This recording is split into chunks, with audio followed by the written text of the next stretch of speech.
Greetings, everybody. It is I, the Nomad, coming to you live from the wastelands of the internet. Welcome to you all. Welcome, James. Welcome, Mr. Barclay. How are you doing today? We're just going to start with the news. We'll see if anybody shows up as a co host. But we will get right to it, shall we? Shall we, folks? Shall we? Okay. Macron, oh yes, Macaroon again declines to rule out Western troops in the Ukraine, but says they're not needed now. French President Macaroon, all right, warned Western powers against showing any signs of weakness to Russia as he reiterated his position Thursday that sending Western troops into the Ukraine shouldn't be ruled out, though he said today's situation doesn't require it. In an interview on French national television, TF1 and France 2, Macron, all right, was asked about the prospect of sending Western troops to the Ukraine, which he publicly raised last month in comments that prompted pushback from other European leaders who stressed we will not comply. We will not send our troops into this Ukraine. Good morning, DC. Come on into the chat if you want. All right, if you want to be on. Okay, folks. Let's be perfectly frank here. The Ukrainians are losing. Okay? And if the European Union wants to step in and go and defend the Ukrainians and defend them against the Russians, let them.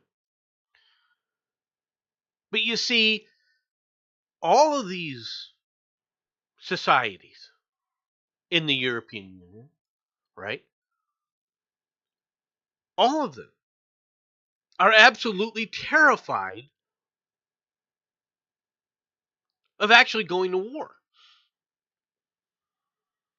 So terrified of actually going to war, they're willing to watch their friends and allies, according to them, get snacked up one bit at a time. That's been their claim. The whole reason that we need to support the Ukrainians is to prevent the Soviets or the Russians, all right, Vladimir Putin and his Soviet domination, all right, from getting out, all right, and going on the offensive and taking over. Well, first the Ukraine, and then the Baltic states, and then he's going after Poland, and then the rest of Europe.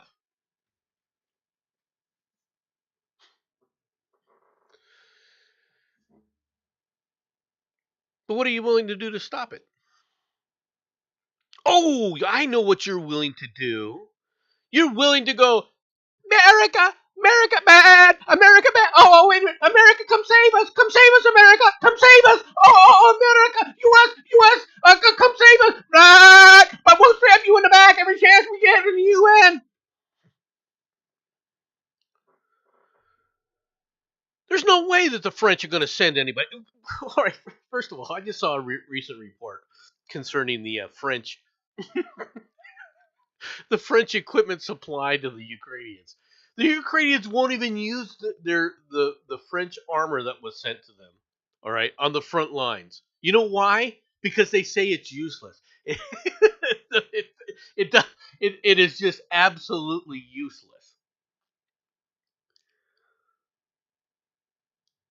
Now, currently, we sent to the Ukrainians 31 M1 tanks, 3 of which have been destroyed. This is what's been admitted to. Okay. How were they destroyed? They were destroyed with missile systems. All right. Ground missile systems.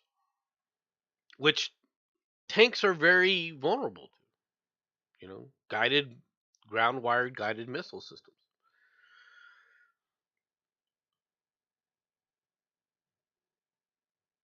But that doesn't mean much, okay?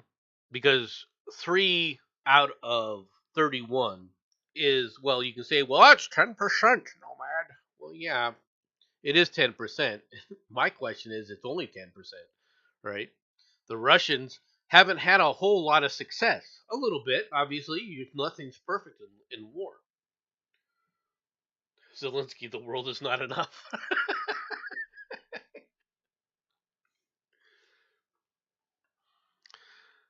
But therein lies their problem, okay? The equipment that we're giving to the Ukrainians, and I'll be perfectly frank with you, we shouldn't be involved in this, in my perspective, but at the same time, since we are involved, all right, what we're doing has to be justifiable. And to an extent, it is. And I'm not going to deny that. All right. But at the same time, they need to have troops. The Ukrainians have to be willing to sit up there and put their people on the line and have troops. And they've been that way. Okay? They've been using that. The Ukrainian soldiers are fighting tooth and nail against the Russian soldiers. And they've had some success, okay? But it isn't a complete success. And there are limits to this. And that has to be acknowledged. And it's the inability of people to make that acknowledgement, to really truly acknowledge what this is about, that is causing a lot of the angst, I guess is the best way to put it, about what's going on.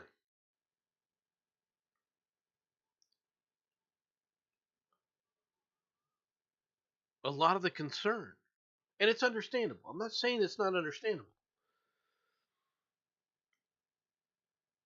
But the Ukrainians, in order to win, to truly win, right, they need troops and they need to be able to conduct a campaign of warfare that, quite frankly, they can't conduct. The U.S. military's equipment is predicated, and its use is predicated on fighting the way we fight. It's with a combined arms concept.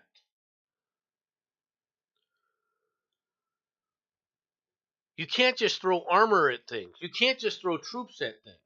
You got to have complete air supremacy or superiority, and you have to establish air superiority before you move in ground troops. That's, if you noticed, how we attack. We take out all the air capability of the enemy, and then we move in troops while we maintain air supremacy. The Ukrainians don't have that, and they're not going to have it because they can't have it. And I say that they can't have it not because we're going to prevent them from having it. I'm saying that they can't have it because that's not how the country fights, nor do they have the resources to fight that kind of a battle.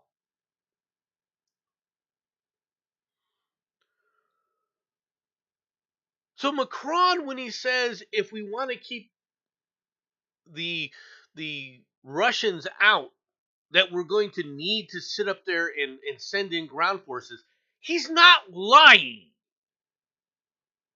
Okay? He's not mincing words, and he's not lying about the situation.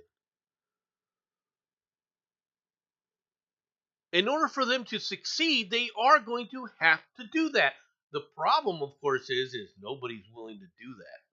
No one. Not the United States. Nobody is willing to give them ground troops. And the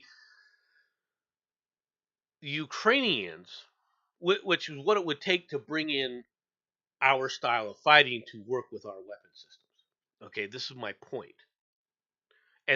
But the Ukrainians don't have those resources, so they can't utilize those forces. So they have to sit up there and do it the old school way, which turns into a war of attrition. And when it's a war of attrition, they're on the wrong end. Russia has that much. Russia's resources and manpower are that much more than the Ukraine has.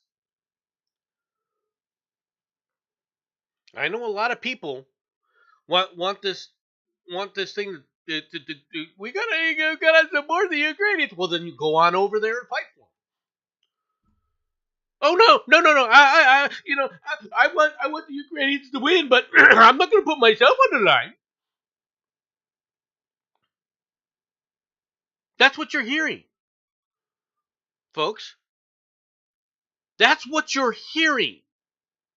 You're hearing all these people talk about how, oh yeah, we need to do this, we need to support them, we need to do all this other stuff, but not me.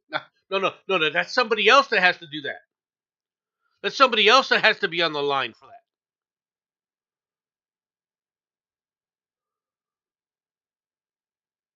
Oh, we want this battlefield to go successfully as long as it doesn't involve me.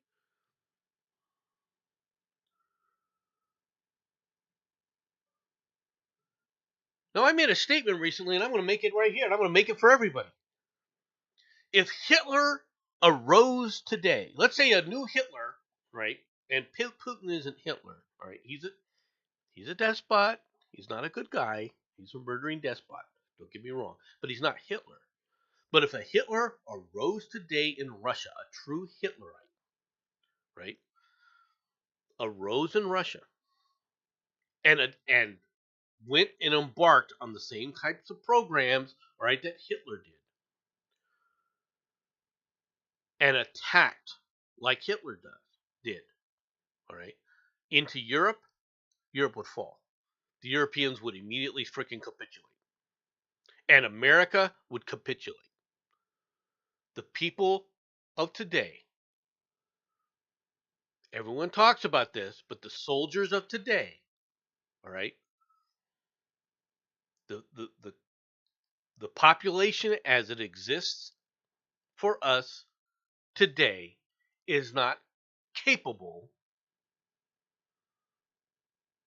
okay, is not capable of standing up to a Hitler because they do not understand what self-sacrifice is all about. It's all about me, and I. They have never once sacrificed. They don't want to sacrifice for themselves. They don't want to sacrifice even shutting their mouths when our soldiers are in combat.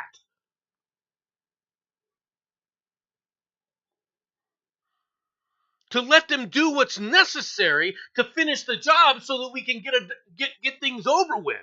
No. Our people have no intention of self-sacrificing anything. And as a result, they're going to be obliterated. You don't believe me? Right, let's talk about the other big freaking war that's going on. Palestinian death toll in the Gaza Strip rises to 31,553, says the ministry. The Palestinian death toll from the ongoing Israeli attacks on the Gaza Strip has risen to 31,553, Hamas-run health ministry said in a press statement on Saturday. During the past 24 hours, the Israeli army killed 63 Palestinians and wounded 112 others, raising the total death toll to 31,553 and injuries to 73,546 since the Israeli-Hamas conflict broke out, according to the ministry. Meanwhile, the Palestinian Ministry of Foreign Affairs and Expatriates has urged for an international humanitarian intervention via a binding resolution in the UN Council to compel Israel to halt its attacks in the Gaza Strip, guaranteeing the safety of civilians and the delivery of aid in a substantial manner.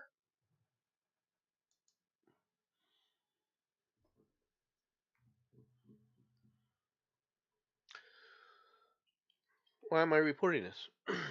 Well, how does this fit, Nomad? What you were saying? You were saying that they don't have it. The fact that these people are putting this kind of stuff out, that it's in this press report, while I use Zenhao to publish it. This press report, like this, is throughout the freaking mainstream media. I've asked this many freaking times. Okay, it's civilian. Who's a civilian in this conflict? Who's a civilian? Is Hamas a civilian? Why isn't it saying 31,553 Hamas and some Hamas supporters were killed?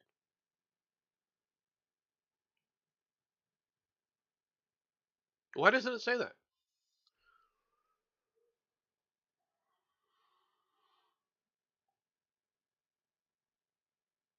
And if you don't believe that that's an accurate statement I just made, right? That 31,553 Hamas supporters and Hamas have been killed, then tell me the difference between Hamas and a civilian and how you tell the difference.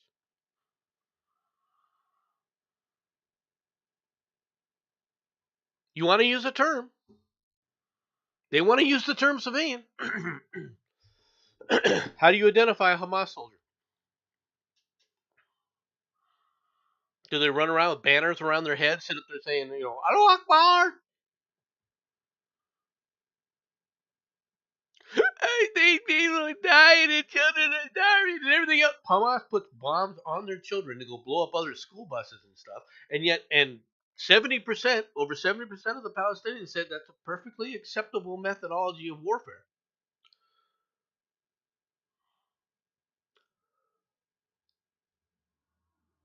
Right? 70% of the Palestinians said that is perfectly acceptable methodology of warfare.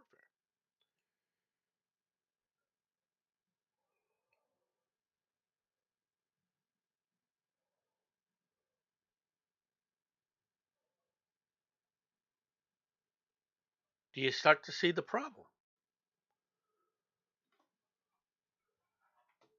Do you start to see the problem? This is war. People have forgotten what war is. People think that war is Desert Shield, Desert Storm, or what we did in Iraq. In Iraq, when we first went into Iraq,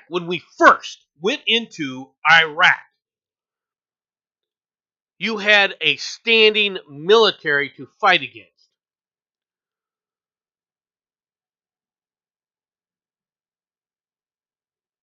What happens when you no longer have a standing military to fight against, and what you're fighting are guerrilla type tactics and so forth? How do you win those conflicts?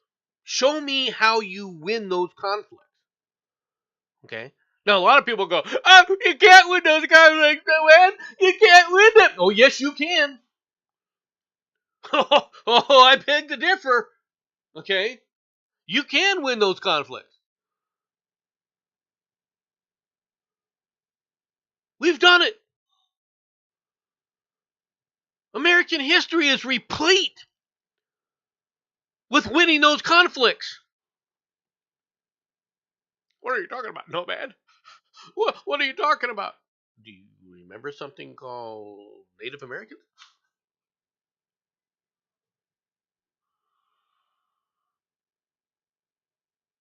Did we beat the Native Americans in this country?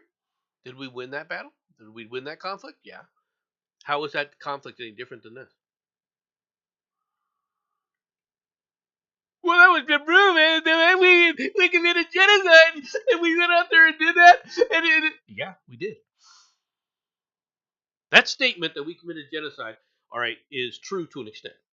It's not 100% true, but it is true to an extent because there was a time period where American military forces went out to wipe out every man, woman, and child in some of these camps, in some of the Native American camps, as they had declared war against the United States.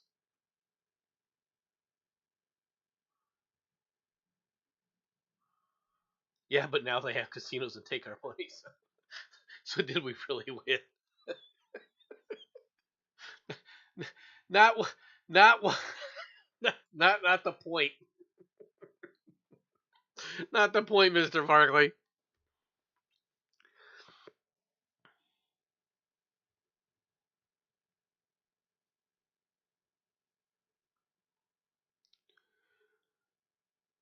Most people don't know anything about the United States Spanish-American War, aside from they may refer to the charge in San Juan Hill.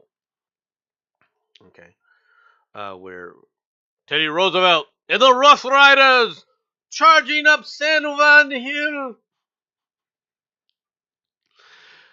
Some of them remember that. Some people remember that. Okay. Do you remember the fact that we seized the Philippines? Do you realize that after that we had seized the Philippines, there was a quote unquote uprising by the local population against U.S. rule, and that there was a brutal campaign, a brutal Filipino war. And it was brutal. What did it take to win that war? The same tactics that were used and were successfully used, all right, to defeat the Native Americans. Initially, Americans tried to say, okay, we just want to fight the fighters. And then at some point, they realized that the fighters are just people that are walking around who just one day walk up, jump out of the village, start shooting, and then run back to the village and act like, oh no, I'm just an innocent villager. And the rest of the villagers, all knowing that they were doing that, were perfectly fine with that happening. Perfectly fine feeding them, clothing them, hiding them. Until we sit up there and put out to several of the chiefs that they better stop supporting that, or else several of them didn't. We wiped out almost an entire island of these guys, and the rest of them said, okay, we get it now.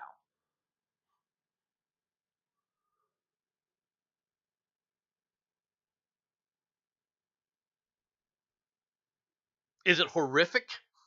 Yes. It's called war. And that's what it takes for having a war with a group of people who are determined not to follow, quote unquote, the civilized methods of warfare.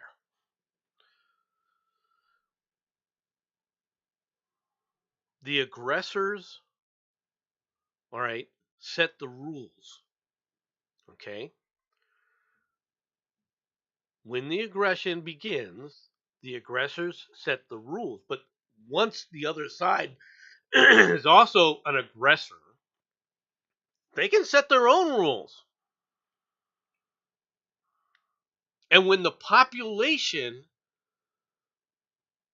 has no problem with the rules that have been set,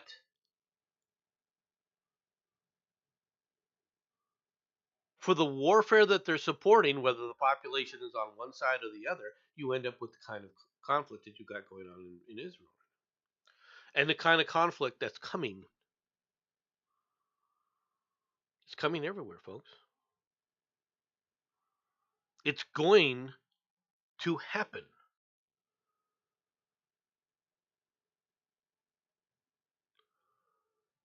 I know people don't want that to be the case.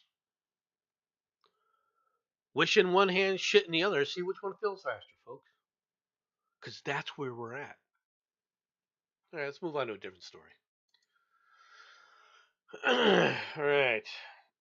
Over on the U.S. political front. Nathan Wade resigns after judge says Fannie Willis and her office can stay on the Trump Georgia 2020 election if he steps aside. Atlanta. Nathan Wade. This is from CBS News. Nathan Wade, the special prosecutor working for the Fulton County District Attorney's Office, resigned his post after a judge ruled Friday that District Attorney Fannie Willis and her office may remain on the 2020 election case involving former President Donald Trump and his allies if Wade stepped aside. Wade's resignation as special prosecutor came hours after Superior Court Judge Scott McAfee laid out two options that would allow for the continued prosecution of the racketeering case against Trump and his co-defendants stemming from an alleged scheme to overturn the result of the 2020 election in Georgia. The district attorney may choose to step aside along with the whole of her office and refer the prosecution to the prosecuting attorney's counsel for reassignment, McAfee wrote in a 23-page decision. Alternatively, the special district attorney, Wade, can withdraw, allowing the district attorney, the defendants, and the public to move forward without his presence or remuneration, distracting from and potentially compromising the merits of the case. Okay, this ruling is just absolute stupidity. Okay, I don't care if you're a Trump supporter or not a Trump supporter. What you had this judge do, this coward of a judge, and this is where I'm gonna go off on the judicial system across the country. So just stay tuned.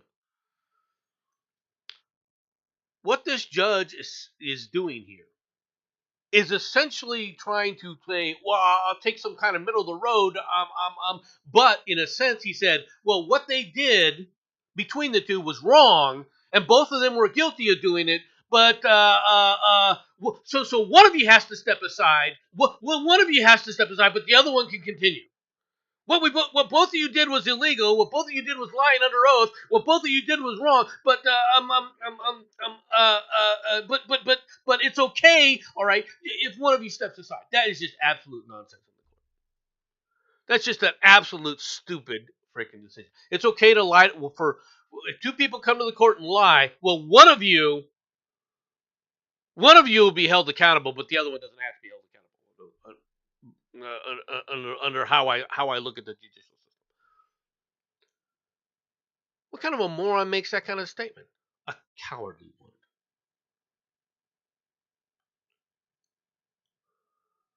Okay? A cowardly one. And this is the problem with the judiciary, is they're a bunch of cowards. There's a lot of judges out there that aren't really judges. What they want to do is they've got their own little personal viewpoint of the world, and they're going to sit up there and impose it on everybody else. They are a dictatorial group of people, all right, who don't give a shit about the rule of law. What they care about is how they feel right and wrong is going to be defined. And instead of going out on a pulpit, instead of going out there to be preachers, they're going to become justices, and they're going to impose it on all of you.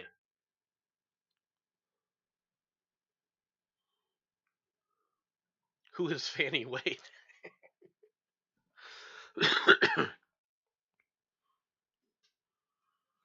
This has got to be one of the dumbest freaking decisions by the court, right?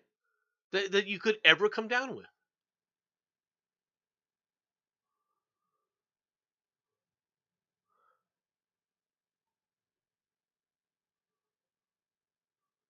This is just an absolute stupid ruling.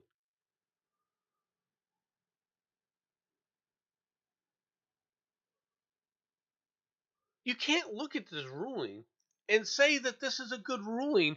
No one can look at this ruling and say that this is a good ruling.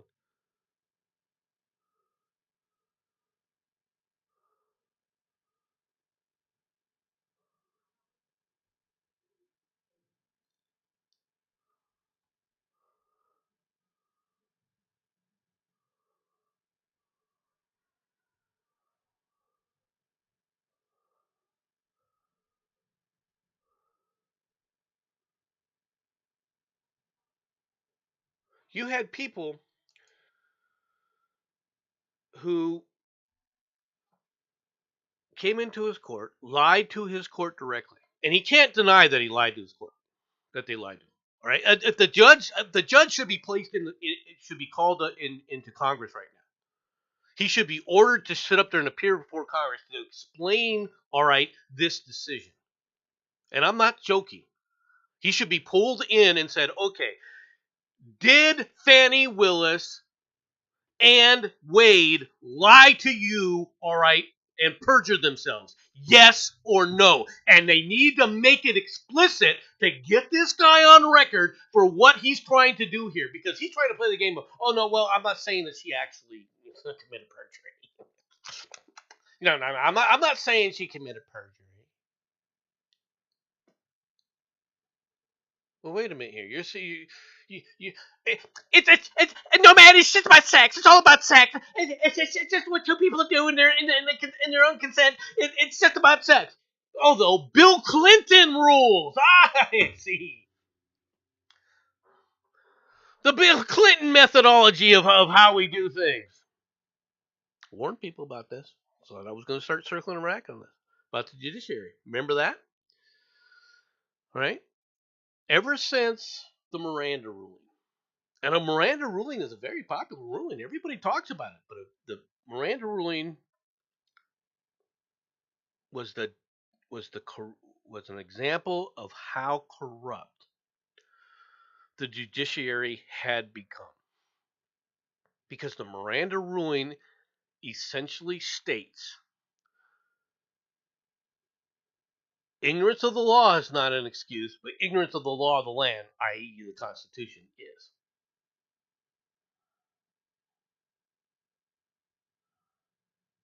That's the essence of the Miranda ruling.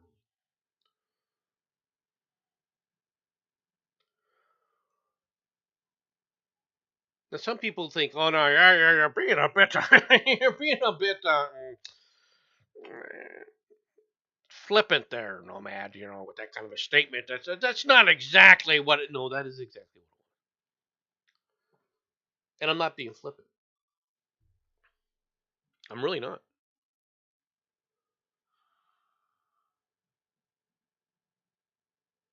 The Miranda ruling is essentially ignorance of the law is not an excuse, but ignorance of the law of the land is. In the Miranda ruling, and I feel for the guy in the case of Miranda, but the reality is it was on him. And for those who don't know about Miranda, what happened in that case, a guy in the state of Florida sued to have his conviction overturned on the grounds that his defense, which he was decided to defend himself in court, that his defense was predicated on the fact that he couldn't afford a lawyer, right? And he didn't know that the court would appoint one for him if he requested it.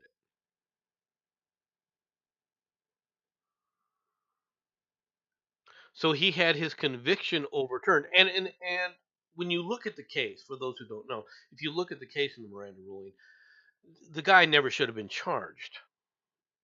Okay. I don't disagree that the guy was getting railroaded, because he was.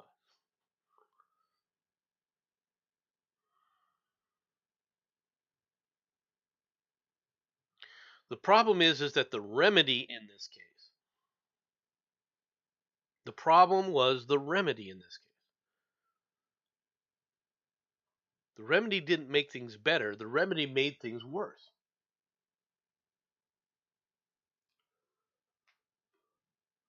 Because it essentially created ignorance of the law is not an excuse.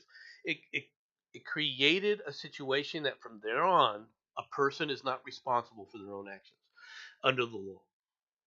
And it has corrupted the nation ever since. Lawsuit after lawsuit. Oh, I spilled McDonald's hot coffee on me and I didn't know it was brewed this hot. So therefore, because I got burned, because they brewed the coffee hot, that I get to sue them for $1 million. There, this guy in his pasture had a bull with horns on it, and I felt like I was as a teenager. I just couldn't help myself to go out there and try and play cowboy, and I lassoed the bull, and the bull proceeded to trample me, and basically, gouge me and trample me and stomp me into the ground, and it's the other person's fault for having a bull where I could see it. These are all legal cases, folks. I didn't know that if I stepped on this one part of the ladder, all right, that it would break out from under me, and I fell, and therefore the ladder company was deficient in not telling me what I could or couldn't do with the ladder that I bought.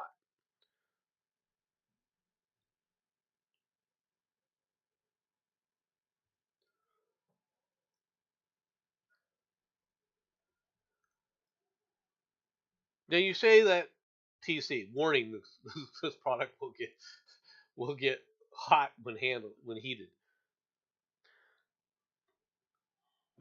We're at that point. Everyone else is responsible for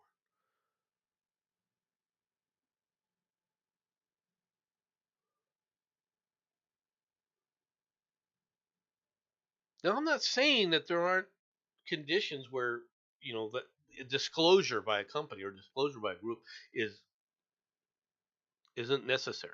I'm not saying that because obviously it is. You are going to have points where disclosure is critical.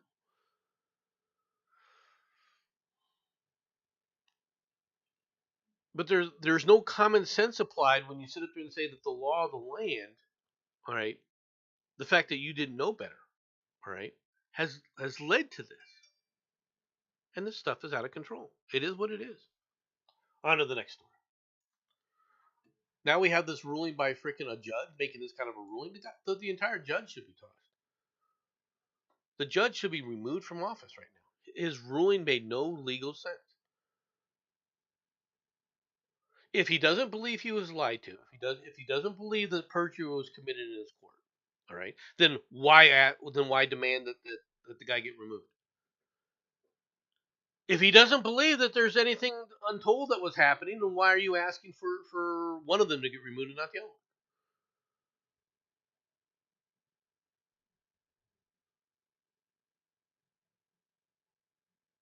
If you're thinking, well, it's a workplace romance, okay, what's workplace romance?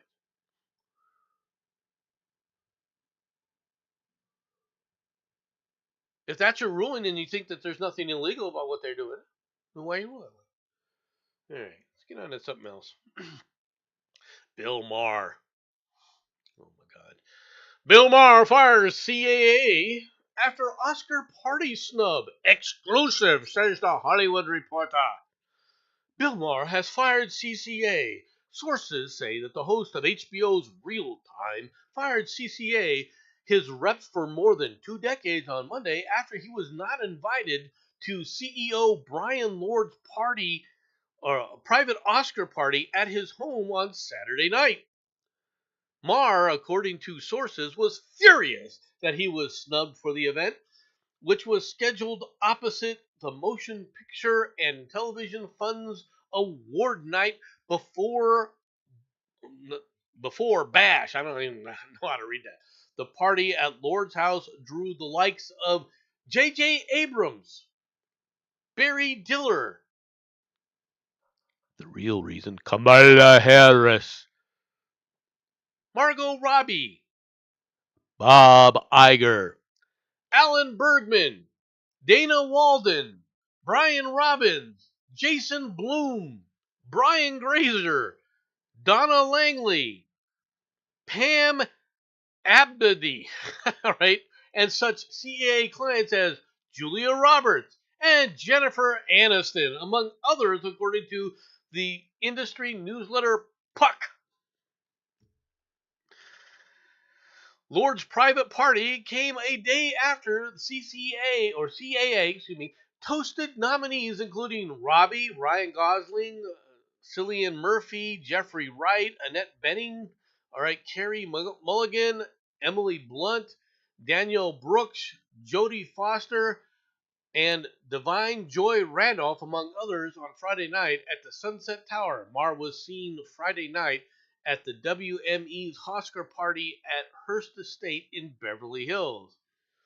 Mayer has been repped by CAA by Steve Lafferty, who also serves as the agency's head of television.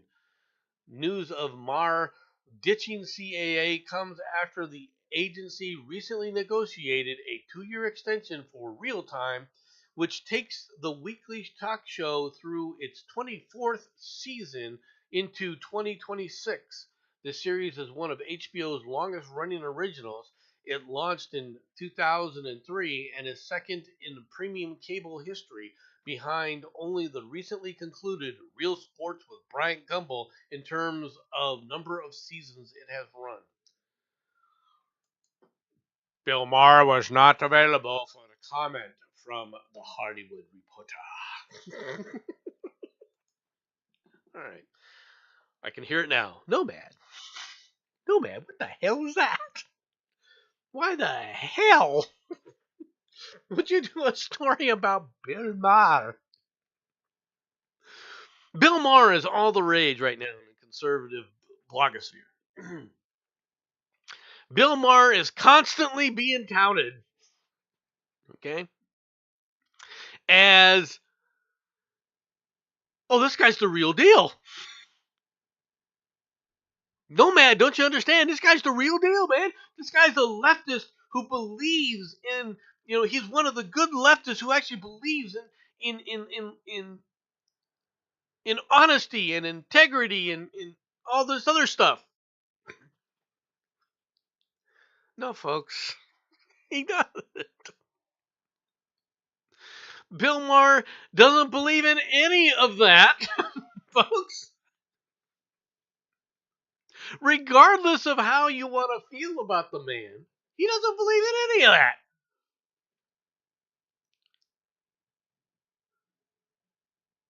Bill Maher is, always has been, and always will be a Marxist-Leninist to the day he dies. He doesn't believe in freedom as a leftist. When push comes to shove, every single time he comes down on the wrong side. You push him and he folds like a cheap suit. He's not center left, he's left. He has no core principles.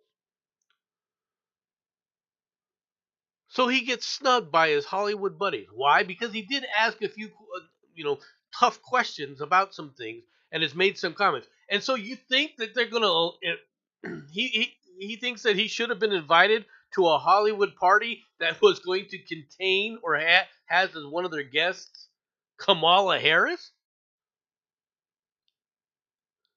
Did he really believe that they were going to sit up there and tolerate that?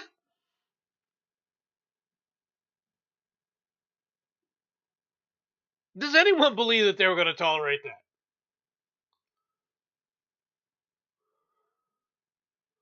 Bill Maher isn't the problem. Neither are celebrities. People who mindlessly believe what these celebrities say. All right. What happened to critical thinking? People like Bill Maher is what happened to critical thinking. You asked that question. It's a good question, actually. TC. What happened to critical thinking?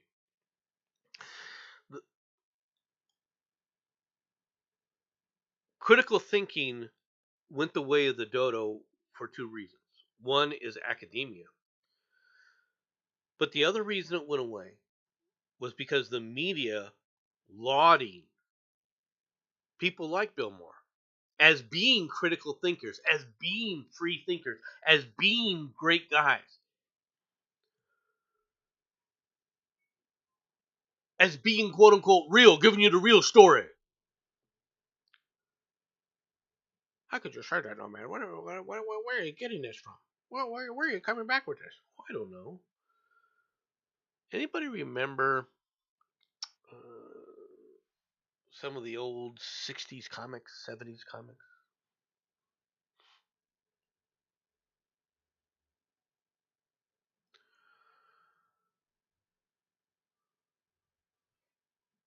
Does anybody remember those guys? And how great they supposedly were, all those comics from those ages. And there were some good comics. They were funny. A lot of these guys are funny.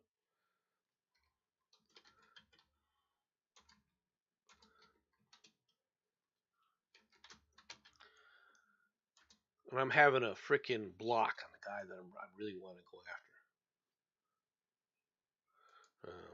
after. I'll find it in a 7.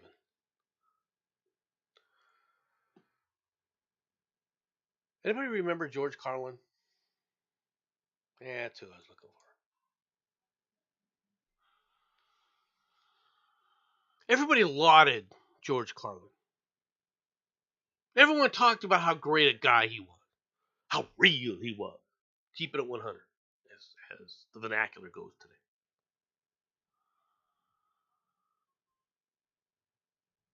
George Carlin was an asshole.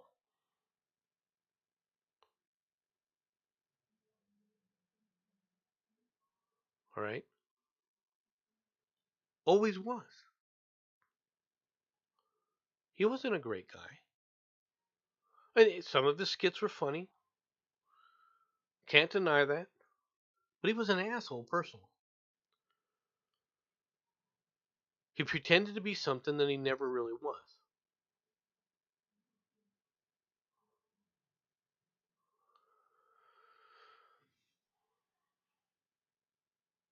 And people lauded him for it. And people held him out as an example of free speech and a doyen of free speech and everything else. But like all leftists, when it really push came to shove, he was a jerk. It's free speech for me, but not for not for everybody else.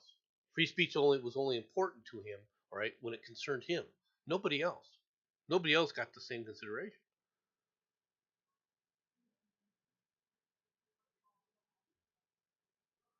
That's the problem with these guys. And the next story. U.S. national security faces major risks as gangs battle for control over Haiti. I fear that at some point we're going to see boots on the ground that are not Kenyan. Haiti continues to struggle, all right, with rampant gang violence, with the sudden resignation of its interim prime minister Ariel Henry this week. Experts are warning about the serious effects of this. Of course they're worried, all right, because the guys in charge of this right now is a guy named Barbecue, known for being calling himself Barbecue because he basically kills his opponents and cooks them, right? By lighting them on fire. Now, why is Haiti not stable? Didn't the Clintons go down there and save them? Didn't the Clinton Foundation go down there and save all those people? What's happening down there? I don't understand.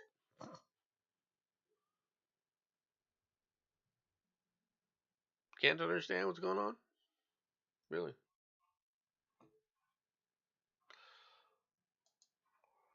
Poland's right-wing leader questioned over Pegasus spy software.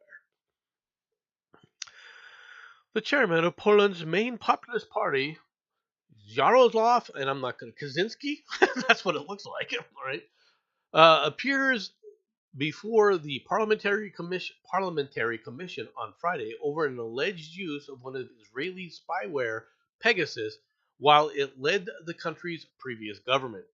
The Law and Justice, the PIS party, right, which ruled from 2015 to 2023, is suspected of having spied on opposition politicians and magistrates critical of its administration.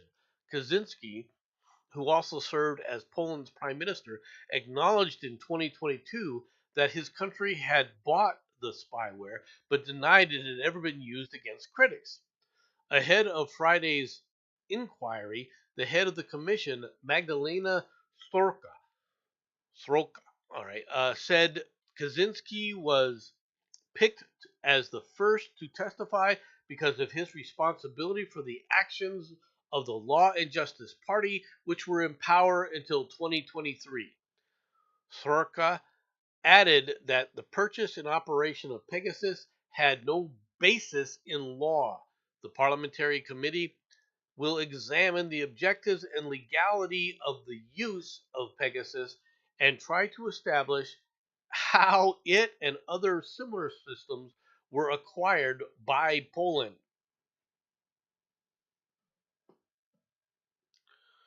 Conan O'Brien said that Haiti is a paradise.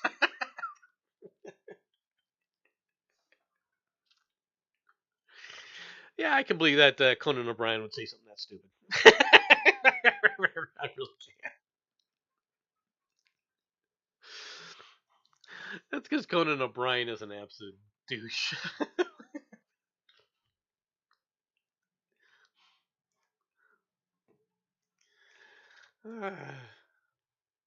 So Poland now has the Pegasus software, and which is spyware developed by the Israelis to basically track iPhones and track phone calls and so forth.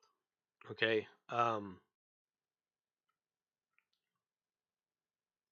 was also used to identify Mossad targets in Palestine, all right, in the Palestinian enclaves rather, and it was actually used in several cases to hit some of the terrorist chiefs, right, in several areas.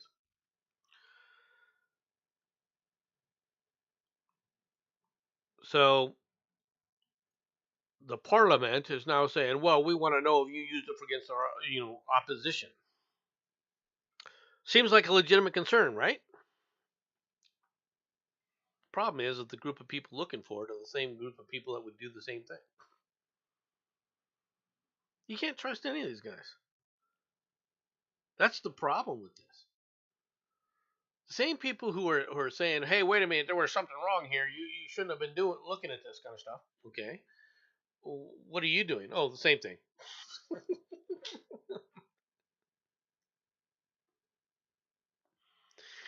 We're involved in the same kind of shenanigans. That's the problem. You can decry one side, you can decry the other side, but the reality is both sides are involved in the same crap.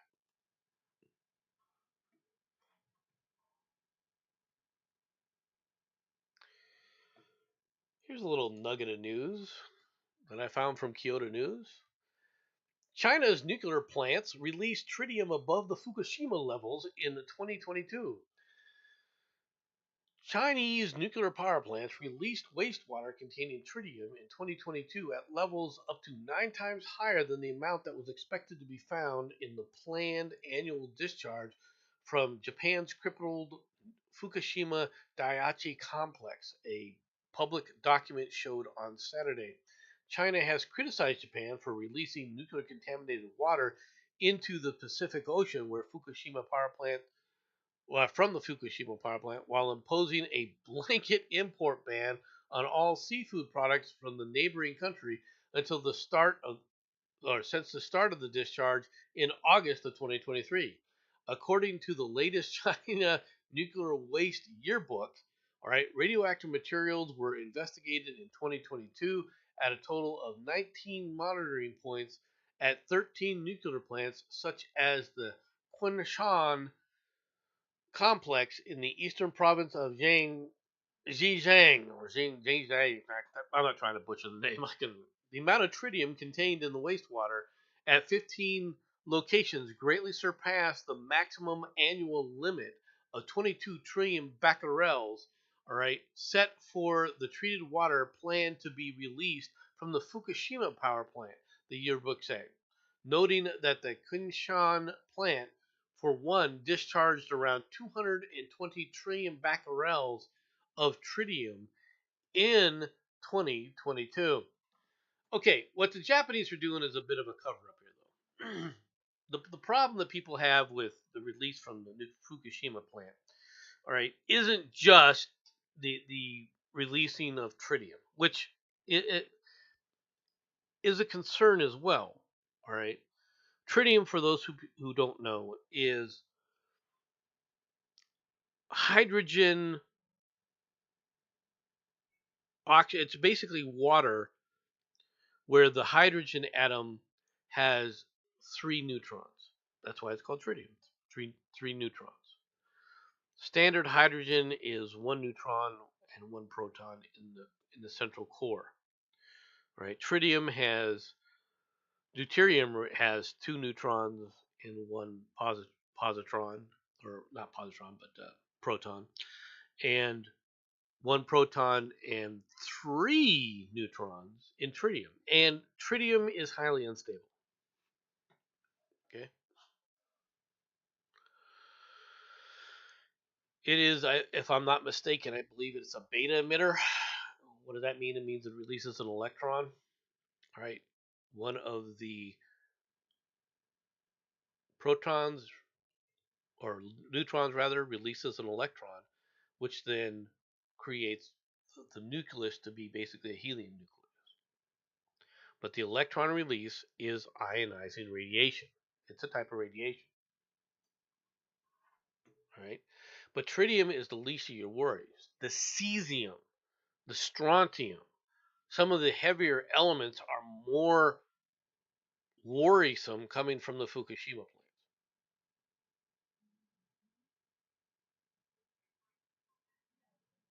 Okay? So, tritium, is it a concern? Yes.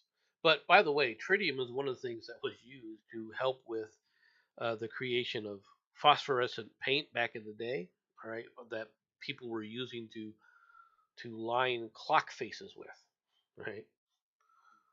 Also, we no longer use it because of the damage that's been done, but that's, live and learn. It's part of the way society learns about things.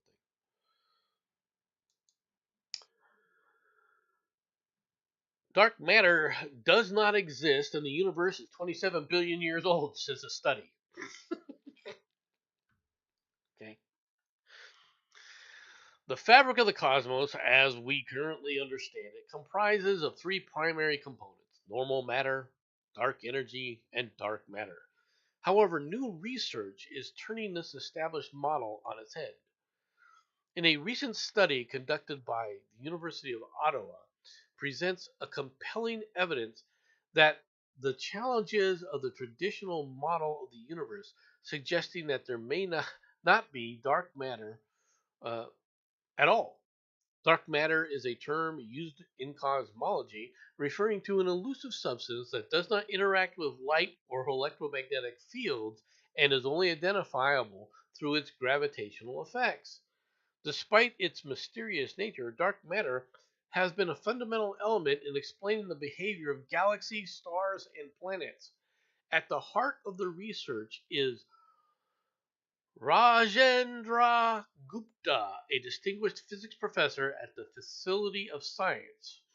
Gupta's innovative approach, involves the integration of two theoretical models: the covariant coupling constant and the tired light model, known together as the CCC and plus TL model.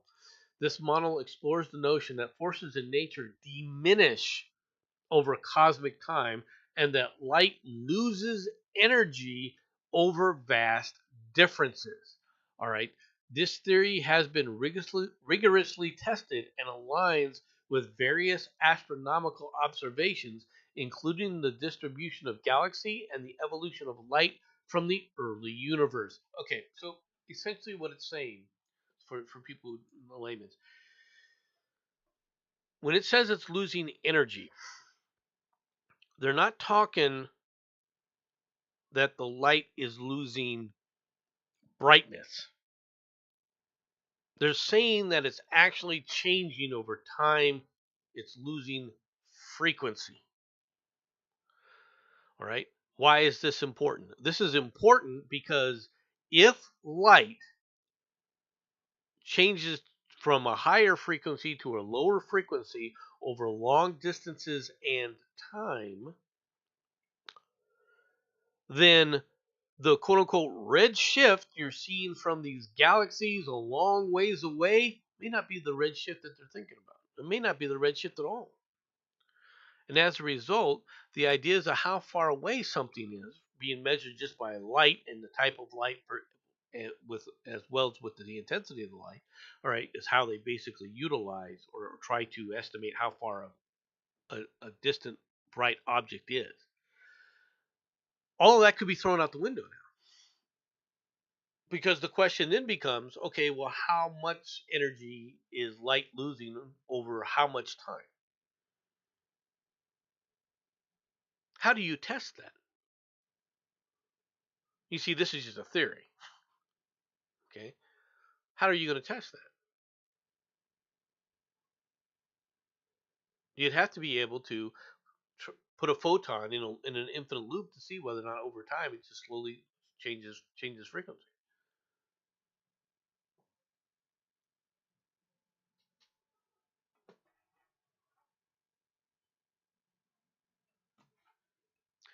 It's an interesting concept, but it does more align with some of the other ideas that they're seeing in the universe.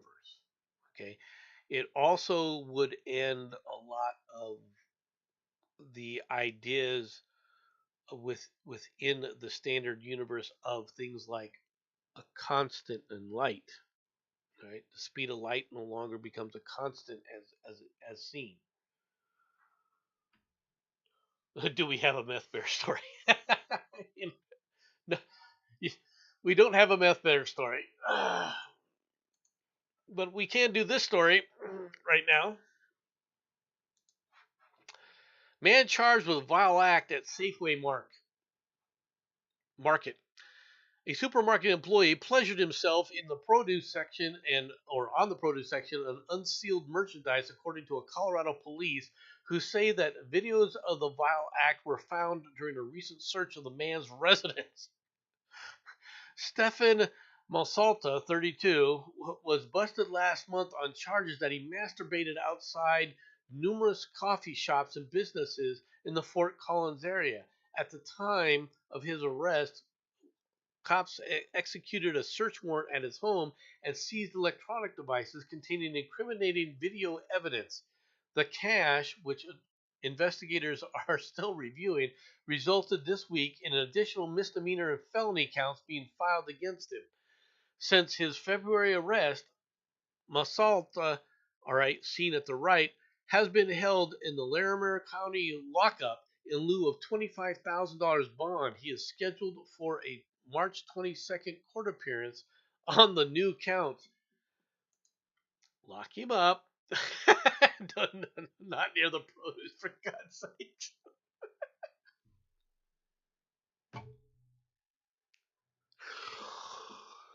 Degeneracy on parade. Remember what I was saying and what I said about the society today? Free speech, anybody? The fire department New York chief takes fall for a commish, all right, declaring department will hunt down New York Attorney General Letitia James hecklers.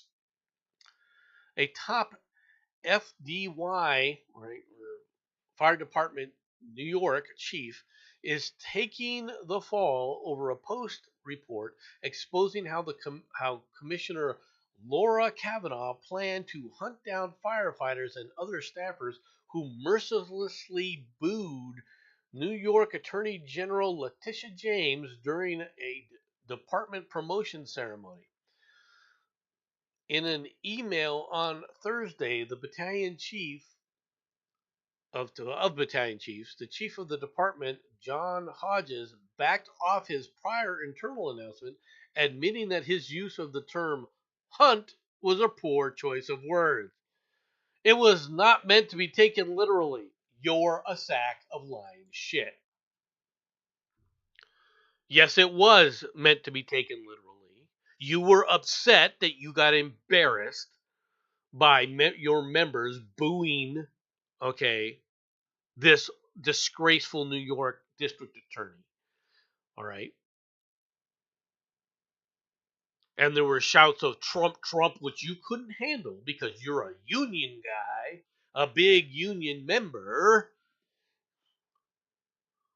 with lots of money from the union.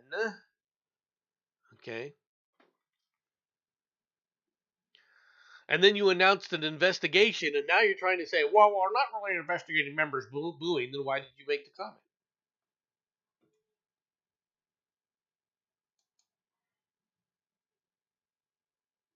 Why'd you make the comment then?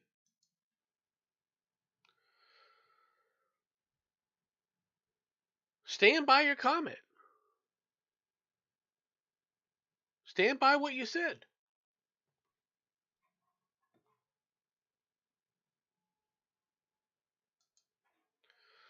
Harvard professor of honesty tampered with data and should be fired, says a university probe. A celebrated Harvard honesty professor who researched why people cheat, all right, tampered with the data in her work and should be fired, a university probe released this week found. Francesca Giano, a star behavioral scientist at the Harvard Business School whose work has focused on dishonesty, was found to have tweaked observations in 4 studies so that their findings boosted their hypotheses, according to nearly 1,300-page report detailing the school's month-long investigation. The committee concludes that Professor Gino had engaged in multiple instances of research misconduct across all 4 studies at issues with these allegations.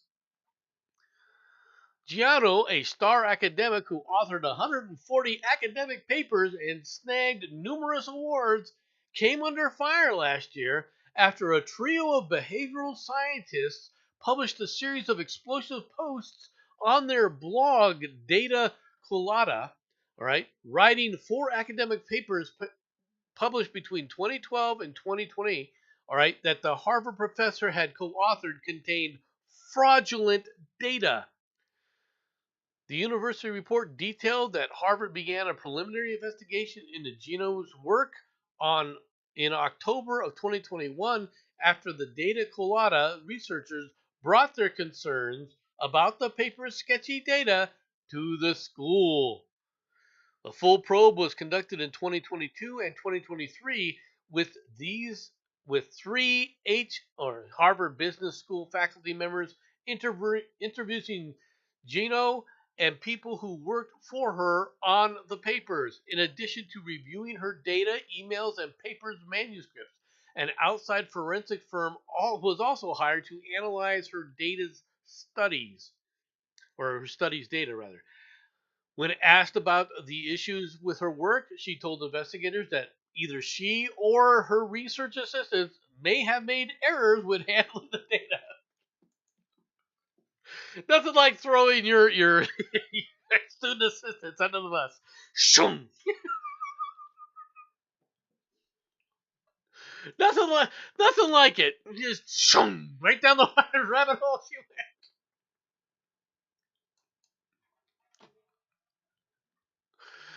Off with their heads. Okay. Last stories of the day. Final 2 stories. Venomous snake found trying to hide among the undies in a bedroom. A snake catcher was called out to a home in Queensland, Australia. Not a surprise, where the second most venomous snake in the world was found literally trying to hide among the undies in a resident's bedroom. Sunshine Coast Snake Catchers 24/7 posted a video to Facebook showing the snake catcher Daniel Rumsey's encounter with a juvenile eastern brown snake in a woman's bedroom. The video shows the serpent slithering through a pile of laundry, literally trying to hide among the undies. On the second story, and is the second most venomous snake on the planet. The bedroom resident thanked the snake catcher in a comment on the post. Luckily, he stuck his head out from under the housemate's door. Otherwise, he would have gone undetected, and I might have copped a bite when I went to bed. Do you sleep on your laundry?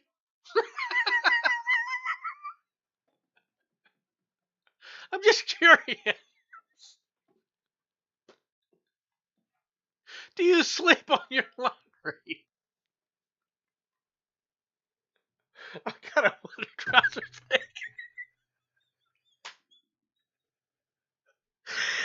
Oh, you gotta wonder about some of these things. Final story of the day.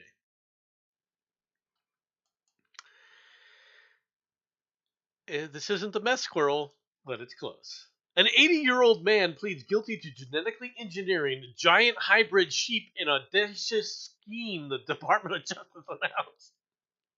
A Montana man has pleaded guilty before a federal judge on 2 felony wildlife crimes for almost a decade long effort to create giant sheep hybrids to sell the species to hunting facilities, said the U.S. Department of Justice.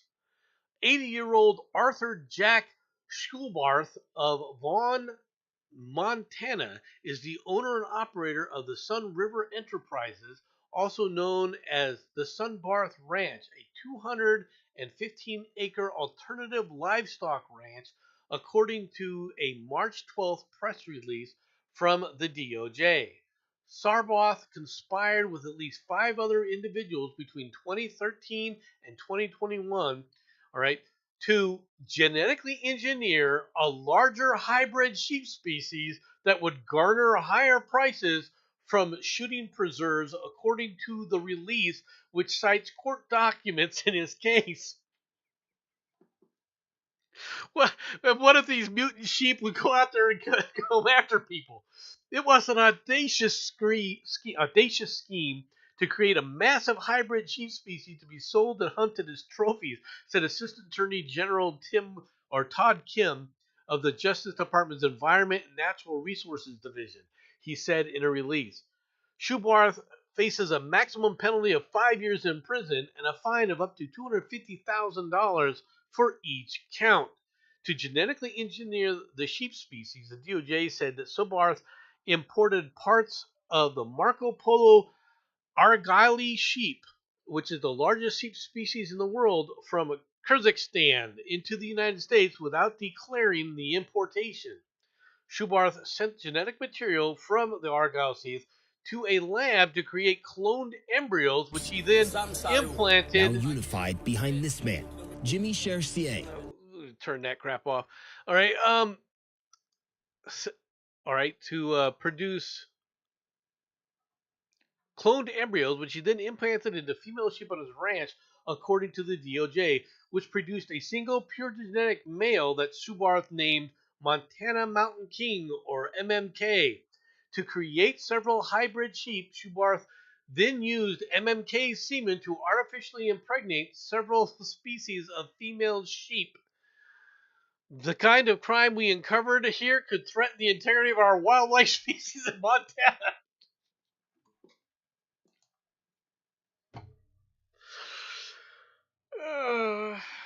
Let's create monsters, folks. Let's create monsters. He forged veterinary inspection certificates, claimed that the sheep were a legally permitted species. All right. Oh my God, this guy was freaking out of control. It's a good thing he didn't get a hold of a CRISPR. Large Argyle sheep from Kazakhstan? Yep, that's what. Or Kyrgyzstan. It said Kyrgyzstan, I believe, not Kazakhstan. Well, let me check on that. Yeah, Kyrgyzstan. So not quite Kazakhstan, Kyrgyzstan. I wonder what the ramifications of that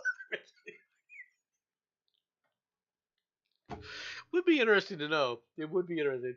Okay, everybody, I appreciate y'all coming out. Thanks for coming. All right. Hopefully, you all have a good day. That's all I got for today. I'll talk to y'all later. Bye bye, everybody.